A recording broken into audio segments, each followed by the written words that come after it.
덕이 높고 생각이 깊은 사람일수록 겸손하고 남 앞에서 자기를 내세우지 않는다 라는 말이 있는데 우리는 그러한 삶을 살아가기가 쉽지 않습니다. 안녕하십니까. 식물다큐TV의 강PD입니다. 오늘은 식물 관련 속담 네 번째 이야기로 벼 이삭은 익을수록 고개를 숙인다 라는 주제로 이야기해보려고 하는데요.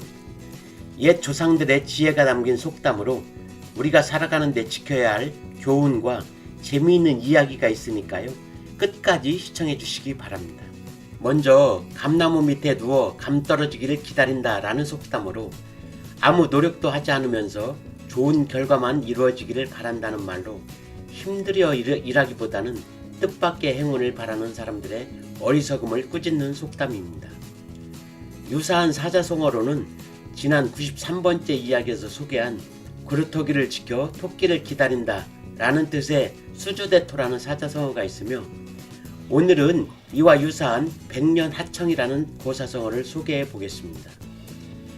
양자강과 함께 중국에서 제일 큰 강으로 황하는 강물이 누런 황토색을 띠고 있어서 누를황, 강하를 써서 황하라는 이름이 붙었는데 백년하청은 이 황하강이 항상 흐려 맑을 데가 없다는 데서 비롯한 말로 아무리 기다려도 이루어지지 않음을 뜻합니다.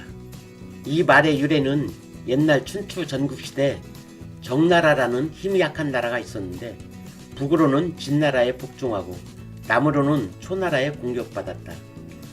그 무렵 정나라는 채나라에 쳐들어가 그곳 공자를 사로잡았는데 당시 채나라는 초나라 속국이라 그 보복으로 초나라가 정나라에 쳐들어왔다. 나라가 큰 혼란에 빠지자 정나라 위정자들은 서둘러 회의를 열었는데 의견이 둘로 나뉘었다. 약소국인 우리는 초나라를 당해낼 수 없기 때문에 항복하고 예물을 준비해서 초나라를 맞이하자는 의견과 진나라와 5번이나 동맹을 맺었던 만큼 이제 와서 초나라를 섬긴다면 스스로 무덤을 파는 꼴이기에 진나라에 구원을 청하고 구원병이 올 때까지 버텨야 한다는 의견이 맞섰다.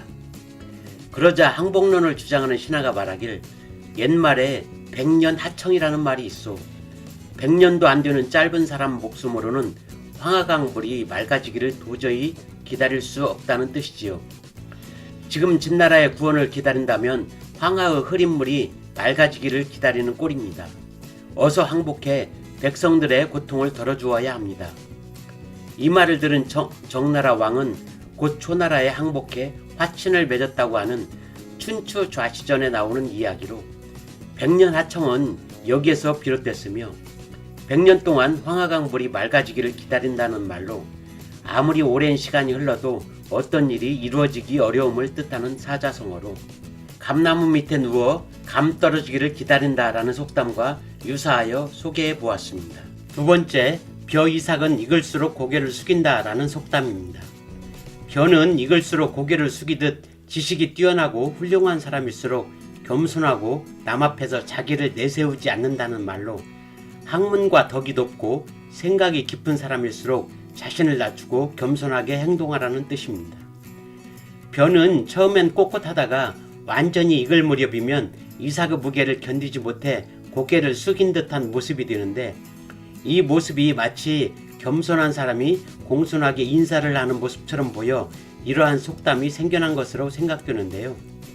그러나 우리는 그러한 삶을 살아가기가 쉽지 않은 게 현실입니다. 세 번째는 과일 망신은 모가가 시킨다 라는 속담입니다. 지질이 못난 사람일수록 그와 함께 있는 동료들까지도 망신시킨다는 말로 어리석은 사람 한 명이 주변의 다른 사람들까지 망신시킨다는 속담입니다. 모과는 생김새가 울퉁불퉁하고 떫고 맛이 없기 때문에 사과나 복숭아 등 탐스럽게 생기고 맛이 있는 과일들의 입장에서는 자신들과 같은 과일에 속해 있다는 게 창피하다는 뜻인데요. 이와 유사한 속담으로 어물전 망신은 꼴뚜기가 시킨다 라는 속담이 있습니다.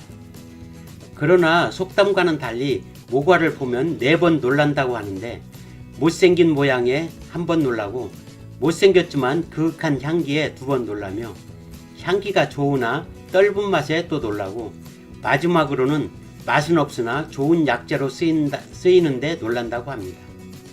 모가는 울퉁불퉁하여 못생김의 대명사로 불리고 있으나 요즘은 매끈한 몸매를 가진 모가도 많이 있어 속담을 바꿔야 하지 않을까 하는 재미있는 생각을 해봅니다. 네 번째는 못 먹는 감 찔러나 본다 라는 속담입니다. 자기 것으로 만들지 못할 바에는 차라리 심술을 부려 남도 갖지 못하도록 못쓰게 만들어 버린다는 고약한 마음을 이르는 말로, 자기가 차지하지 못할 바에는 차라리 심술을 부려 못쓰게 만든다는 뜻을 꼬집는 속담입니다. 내가 갖고 싶은 것을 상대방이 갖고 있을 때 그 사람도 못 갖도록 망쳐버리고 싶은 마음이 바로 질투심인데요. 약간의 질투심은 어떤 경우에는 도움이 되기도 하지만 질투심 때문에 심술을 지나치게 부리면 상대방의 마음에 상처를 주거나 피해를 줄 수 있다는 것도 알아야 하지 않을까 생각됩니다. 다섯 번째는 뒷구멍으로 호박씨 까다라는 속담입니다. 이것은 겉으로는 얌전한 척하면서 뒤에서 음흉한 짓을 한다거나 겉과 속이 다를 때 쓰는 말로, 겉으로는 착하고 얌전한 척하다가 뒤에서는 은밀히 온갖 짓을 다 하는 것으로 음흉함을 꼬집는 속담입니다. 여섯 번째는 개밥의 도토리라는 속담으로, 개는 도토리를 먹지 않아서 밥 속의 도토리는 따로 남듯이 여러 사람과 함께 어울리지 못하고 따돌림을 받는 사람을 가리키는 말로, 어디에도 끼지 못하고 따돌림을 당하는 외로운 처지를 일컫는 속담입니다. 요즘에는 개밥의 도토리보다 더한 왕따라는 표현도 있습니다. 일곱 번째는 빛 좋은 게살구라는 속담입니다. 게살구는 먹음직스러운 빛깔을 띠고 있지만 시고 맛이 별로 없는 과일로 겉은 그럴듯하게 좋으나 실속이 없다는 속담입니다.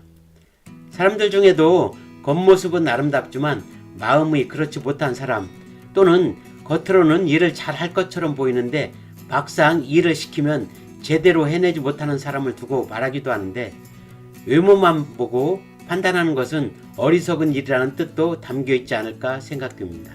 여덟 번째는 도토리 키재기라는 속담으로, 크기가 고만고만한 도토리들의 키를 재어보았자 별 차이가 없다는 말로, 비슷비슷한 사람들끼리 서로 다툰다거나 비슷비슷하여 견주어 볼 필요가 없다는 뜻의 속담입니다. 아홉 번째는 수박 겉핥기라는 속담으로, 맛있는 수박을 먹는다고 하면서 껍질만 핥고 있다는 말로, 내용이나 참뜻을 모르면서 겉만 건드린다는 뜻이며, 사물이나 사건의 진짜 속 내용은 모르고 겉만 건드린다는 속담입니다. 열 번째는 호박씨 까서 한 입에 털어넣는다 라는 속담으로, 애써서 푼푼히 모은 것을 한꺼번에 소비해버림을 이르는 말이나, 또는 애써서 조금씩 모은 돈을 어떤 사람에게 몽땅 빼앗김을 이르는 속담입니다. 이상으로 벼이삭은 익을수록 고개를 숙인다 라는 주제로 식물 관련 속담들을 알아보았는데요. 감나무 밑에 누워 감 떨어지기를 기다리거나 호박씨 까서 한 입에 털어넣는 어리석은 행동은 하지 말자고 다짐해 보면서 오늘 모든 영상을 마칠까 합니다. 구독과 좋아요를 부탁드리면서 지금까지 식물다큐TV의 강PD였습니다. 감사합니다.